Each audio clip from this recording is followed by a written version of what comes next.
Good morning class. सो आज जो हम टॉपिक अपना क्लास 10th के लिए स्टार्ट करने वाले हैं वो आपका वही चैप्टर हमारा हाउ डू ऑर्गेनिज्म रिप्रोड्यूस। इसका लास्ट टॉपिक जो है हमारा, ठीक है, जो कि एक इम्पोर्टेंट टॉपिक भी है कि वो है हमारी रिप्रोडक्टिव हेल्थ। ठीक है, अभी तक जो हमने पढ़ा था मेल रिप्रोडक्टिव सिस्टम, इसके अंदर फीमेल रिप्रोडक्टिव सिस्टम, फ्लावर के अंदर रिप्रोडक्शन, एसेक्सुअल रिप्रोडक्शन हमने पढ़े थे। ठीक है, उसके बाद फिर हमने ये भी पढ़ा था कि भाई if the fertilisation does not occur then what happens, क्या होगा, वो भी हमने सारी बात हो गई, प्रेगनेंसी भी हो गई। ठीक है, अब इसके बाद जो अगला जो टॉपिक हमारा और लास्ट मोस्ट इम्पोर्टेंट टॉपिक जो है वो है हमारा रिप्रोडक्टिव हेल्थ। ठीक है, रिप्रोडक्टिव हेल्थ है क्या बेटा? WHO जो होती है हमारी, WHO का नाम सुना है ना, कि वर्ल्ड हेल्थ ऑर्गेनाइजेशन जो है उसने क्या कहा है कि हेल्थ आप किस चीज़ को डिफाइन करोगे कि that is total wellbeing, total wellbeing in all aspects of life.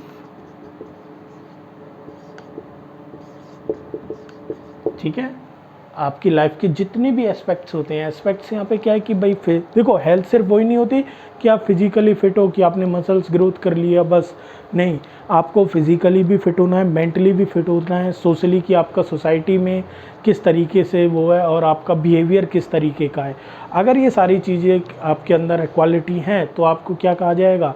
Healthy कहा जाएगा, अदरवाइज़ आप हेल्दी नहीं है। तो उसी में एक एस्पेक्ट हमारा भी ये भी आता है कि रिप्रोडक्टिव के बेस, रिप्रोडक्शन जो हमारा एक और एस्पेक्ट है लाइफ का, उसमें भी हम क्या हो कि अच्छे तरीके से हम वहाँ पे फिट हो। अब वहाँ तरीका ये फिट होने का मतलब ये नहीं है कि सिर्फ ग्रोथ ऑफ रिप्रोडक्टिव ऑर्गन्स हो गए, नहीं, यहाँ फिट होने का मतलब ये है कि आप लोगों को रिप्रोडक्टिव ऑर्गन्स की पूरी जानकारी हो कि रिप्रोडक्टिव हेल्थ, अगर हम ये टॉपिक पढ़ रहे हैं क्यों पढ़ रहे हैं और इसमें क्या क्या हमने सीखा है, क्यों सीखा है, ये सारी चीज़ें जब आप लोगों को पता चलेंगे तो आप लोग समझ पाएंगे कि जो ये रिप्रोडक्टिव हेल्थ है कि ये हमारे लिए क्यों इतनी ज़रूरी है। तो रिप्रोडक्टिव हेल्थ में जो सबसे बड़ी जो प्रॉब्लम है हमारी, ठीक है, इस हेल्थ को मेंटेन रखने के लिए सबसे बड़ी जो प्रॉब्लम है दैट इज़ पॉपुलेशन। पॉपुलेशन समझते हैं ना आप? पॉपुलेशन क्या है?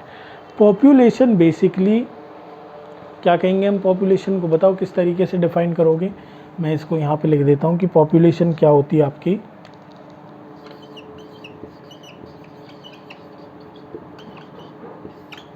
पॉपुलेशन क्या है? देखिए, पॉपुलेशन जो होती है वो बेसिकली आपकी क्या है कि टोटल नंबर ऑफ इंडिविजुअल्स जो होंगे किसी भी जगह पर, total number of individuals presenting या living at in a particular area at a particular time, कि एक ही टाइम पे, एक पर्टिकुलर टाइम पे किसी भी जगह पे कितने लोग अगर हमारे वहाँ पे रह रहे हैं, वो जो हम बात कर रहे थे वो क्या थी आप लोगों की, कि हमारे रिप्रोडक्टिव हेल्थ में जो सबसे बड़ी प्रॉब्लम है वो क्या चीज़ है? हमारी पॉपुलेशन है। ठीक है, पॉपुलेशन होता क्या है कि पॉपुलेशन वही है कि आपकी total number of individuals living at a particular area at a particular time, that is called population. कि किसी भी जगह पर एक टाइम में कितने लोग रह रहे हैं वो उसकी क्या कहलाएगी? पॉपुलेशन कहलाती है। अब राइट, अब क्योंकि ये सबसे बड़ी प्रॉब्लम क्यों? क्योंकि देखो, पॉपुलेशन हमारे यहाँ ग्रोथ नहीं है, हमारे यहाँ एक्सप्लोजन है।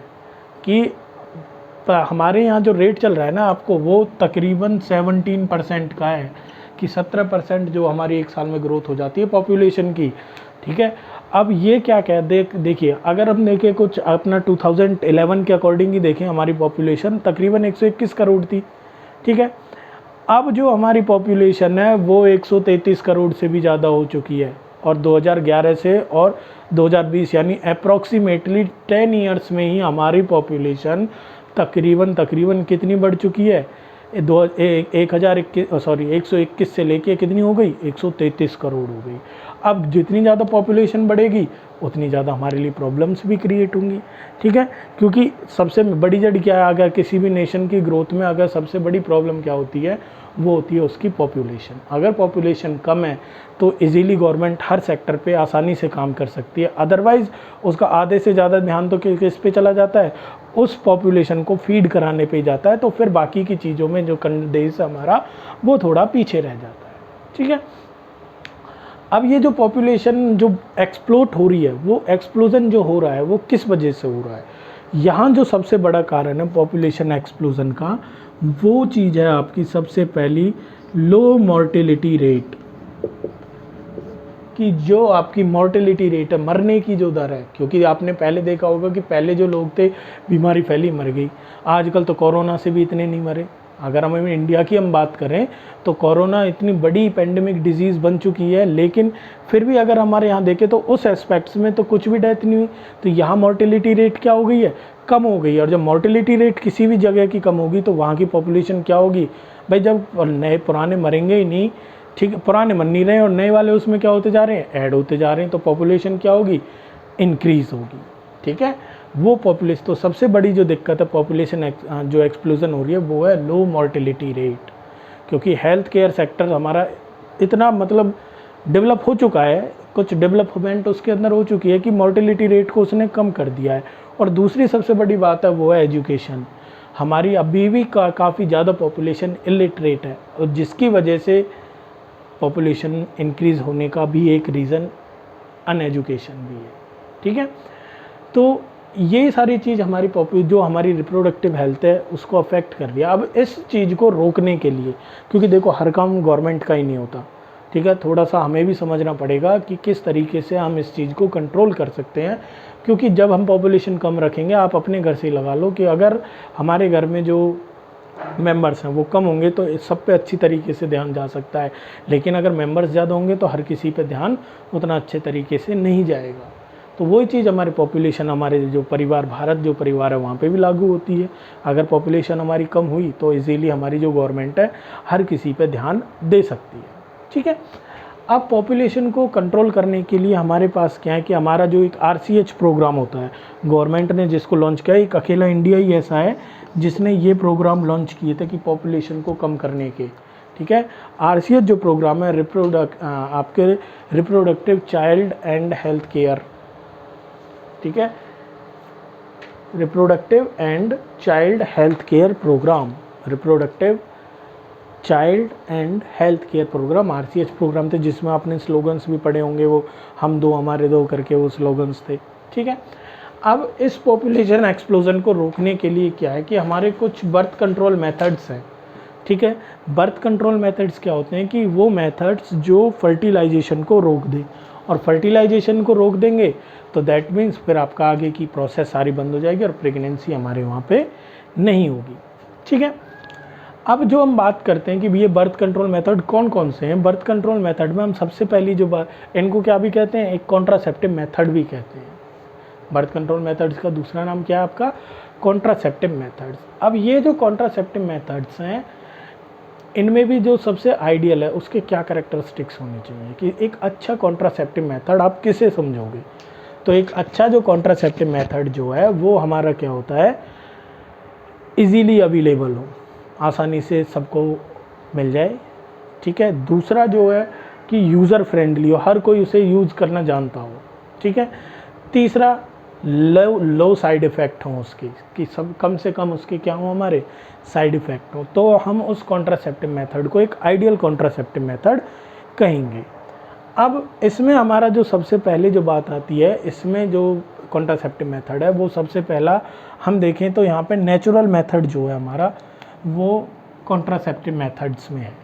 ठीक है, सबसे पहले नेचुरल तरीके से, तो नेचुरल तरीके इसमें क्या, देखो यहाँ पे तो कुछ ड्रॉबैक्स तो है कि ये पूरे 100% तरीके से सही नहीं है, लेकिन फिर भी हम नेचुरल तरीके से बर्थ कंट्रोल को कर सकते हैं। तो जिसमें हमारा सबसे पहली जो बात आती है वो नेचुरल की, जो नेचुरल मेथड की तरह से होगा, जिसमें क्या है आपके पीरियोडिक एब्सिस्टेंस। सबसे पहला जो तरीका उसमें पीरियोडिक एब्सिस्टेंस का क्या मतलब है कि जब आपको पता है कि जो मेंस्ट्रुअल साइकिल अभी हमने समझी थी कि जब एग फर्टिलाइज नहीं होता है तो क्या होता है, तो वो 28 डेज़ की साइकिल होती है। उस 28 डेज़ की साइकिल में एक टाइम पीरियड ऐसा होता है कि जब ओवम रिलीज़ किया जाता है। अगर हम उस पीरियड को स्किप कर दें, ठीक है, उस पीरियड में कोई भी सेक्सुअल एक्टिविटीज़ ना हो, तो वो पीरियड हमने स्किप कर दिया। अब स्किप करने के बाद क्या होगा, जब एग क्या हो गया, डेड हो गया, मेंस्ट्रुअल साइकिल स्टार्ट होगी, बस हमारी फर्टिलाइजेशन फिर नहीं होगा। सेकंड जो है कोइटस इंटरप्टस। कोइटस इंटरप्टस क्या होता है कि ये आपका विड्रॉल मेथड भी कहलाता है। विड्रॉल मेथड का मतलब क्या है कि एजैकुलेशन से पहले ही पीनस को रिमूव कर लेना या विड्रॉल कर लेना from the female genital tract, ठीक है, कि एजैकुलेशन होने से पहले ही विड्रॉल कर लिया पेनिस को, तो that is called coitus interruptus. अगला जो नेचुरल मेथड है लैक्टेशनल एमेनेरिया। लैक्टेशनल एमेनेरिया जो होता है वो क्या है कि एक नेचुरल मेथड है कि जब तक इंटेंस मिल्किंग कंडीशन होती है मदर की, तब तक जो है कि फर्टिलाइजेशन के चांसेस कम हो जाते हैं। तो इंटेंस मिल्किंग कंडीशन क्या है, वो 2 और 3 मंथ्स जो होते हैं डिलीवरी के बाद, वो इंटेंस मिल्किंग कंडीशन होते हैं। तो उस टाइम पीरियड में फर्टिलाइजेशन के चांस थोड़े से कम होते हैं। अगला जो मेथड है वो बैरियर मेथड है। बैरियर मेथड क्या है कि ये आपके फिजिकली बाउंड कर देते हैं, मीटिंग ही नहीं होने देते स्पर्म की और ओवम की, तो उनको कहते हैं हम बैरियर मेथड। जिसके अंदर क्या क्या आएंगे आपके बैरियर मेथड्स में अगर आप देखें तो यहाँ पे हमारे पास होंगे कॉन्डोम्स, जो रबर शीट है, सर्विकल कैप्स होंगे जो सर्विक्स के अंदर फिट किए जाते हैं, ऐसे ही डायफ्राम्स हैं। ये क्या है कि ये फिजिकल कांटेक्ट को रोक देते हैं स्पर्म एंड ओवम की, ठीक है। दोनों क्लियर हुए कि एक नेचुरल मेथड है और दूसरा क्या है हमारा बैरियर मेथड। कि बैरियर मेथड तो आपका क्या है फिजिकली रोक देगा मीटिंग को, फिजिकली मीटिंग वो उनकी नहीं होने देगा। अगला जो मेथड इसमें आता है वो है आप लोगों का, दैट इज जो नेक्स्ट मेथड है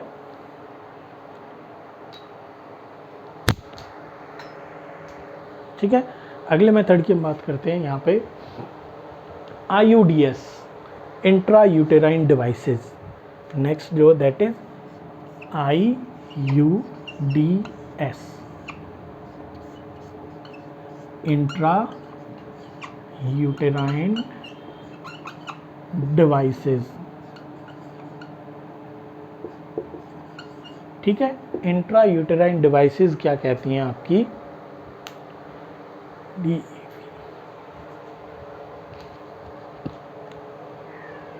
इंट्रा यूटेराइन डिवाइसेस क्या है कि ये कुछ डिवाइसेस होती हैं जिनको यूटेरस के अंदर फिट कर दिया जाता है। जैसे कि आपने नाम सुना होगा कॉपर टी वगैरह है, इसकी फुल फॉर्म है इंट्रा यूटे। मैं इसको साफ तरीके से लिख देता हूँ।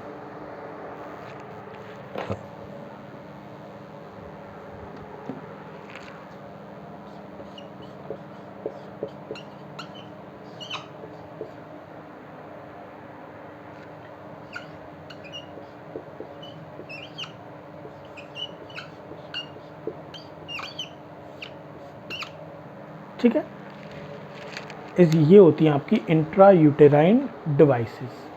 IUDS क्या है आपकी इंट्रा यूटेराइन डिवाइसेस जो यूटेरस के अंदर फिट कर दिए जाएंगे। अब इनमें क्या क्या है आपकी वही कॉपर टी वाली आती हैं कि कुछ कॉपर रिलीजिंग है, कुछ हार्मोन रिलीजिंग है। जैसे कि मैं इनके एग्जांपल लिख देता हूँ। कॉपर रिलीजिंग में तो कॉपर टी है आपकी, ठीक है। इसके बाद जो हार्मोन रिलीजिंग है, हार्मोन रिलीजिंग की अगर जब हम बात करते हैं तो वहाँ पे आ जाती हैं आपकी LNG-20 है, ठीक है। और आपकी LNG-20 हो गई, आपकी प्रोजेस्ट्राट हो गई। ये आपकी कुछ IUDS हैं जिनको यूटेरस के अंदर फिट कर दिया जाता है और ये स्पर्म की मोर्टेलिटी को उसकी जो मोबिलिटी है उसको डिक्रीज़ कर देती हैं। वो ओवम तक पहुंच ही नहीं पाता, तो फर्टिलाइजेशन वहाँ पे हमारा नहीं हो पाता। तो वो चीज़ होती हैं आप लोगों की क्या IUDS। अगला जो मेथड है इनमें दैट इज़ वो है ओरल कॉन्ट्रासेप्टिव्स। नेक्स्ट जो मेथड है कौन सा आएगा, ओरल कॉन्ट्रासेप्टिव्स, ठीक है।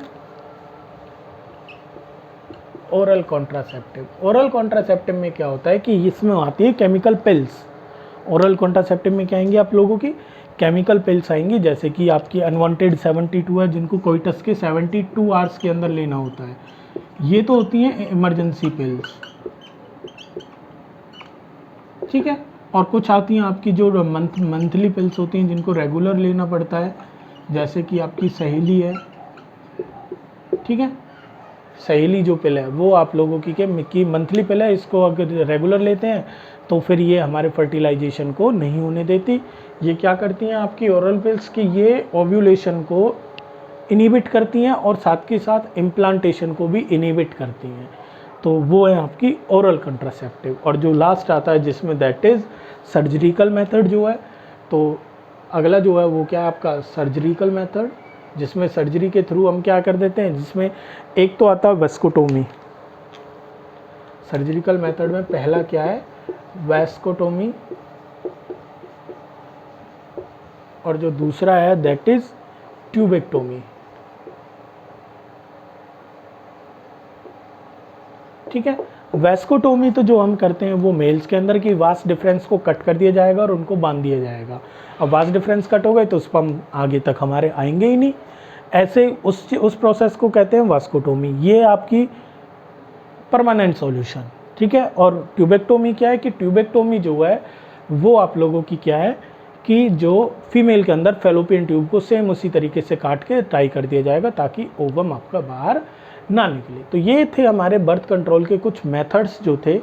अब यहाँ एक बात याद रख लेना कि जो एसटीडीज़ जो होती हैं हमारी सेक्सुअल ट्रांसमिटेड डिजीज़ जो होती हैं, ठीक है, जैसे सिफिलिसिस हो गए, HIV हो गए वगैरह, ये सारी चीज़ें ये भी रिप्रोडक्टिव हेल्थ के अंदर ही आते हैं कि इनको हम कैसे रोकें। देखो जैसे कि HIV आपको सबसे जो आज के जो हमारे टाइम में या सबसे बड़ी डिजीज़ जिसको हम कह सकते हैं वो HIV एड्स है, ह्यूमन इम्यूनोडेफिशिएंसी वायरस के थ्रू जो स्प्रेड किया जाता है, और डिजीज़ का नाम है एक्वायर्ड इम्यूनोडेफिशिएंसी सिंड्रोम।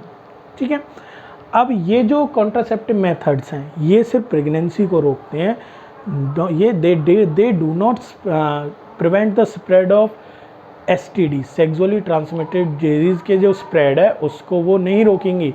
ये सिर्फ किसको रोकते हैं, प्रेगनेंसी को। सिर्फ और सिर्फ अगर हम बात करें एक जो आपका जो बैरियर मेथड में हमने पढ़ा था कॉन्डोम्स, वो ही एक ऐसे मेथड्स हैं जो आपके सबसे रिलायबल है और सेफ़ हैं, और साथ के साथ वो जो सेक्सुअली ट्रांसमिटेड डिजीज़ हैं उनको भी प्रिवेंट करते हैं।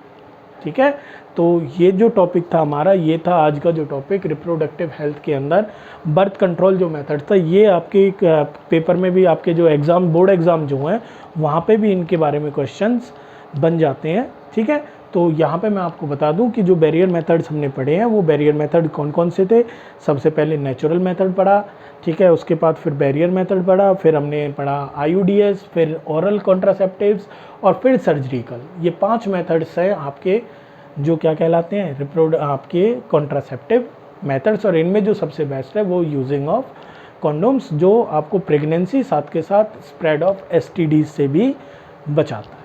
ठीक है, तो आई होप आप लोगों को ये समझ में आ गया होगा कि भाई हमारा जो आज का टॉपिक था रिप्रोडक्टिव हेल्थ वो बेसिकली बर्थ कंट्रोल पे टिका हुआ है, और वो जो बर्थ कंट्रोल के मेथड्स थे वो मैंने आप लोगों को यहाँ पे एक्सप्लेन किए हैं। आप लोगों को ये समझ में आ गई हो, ठीक है, समझ में आ गई है तो इसे लाइक करें, शेयर करें और चैनल को सब्सक्राइब करें। ठीक है, थैंक यू।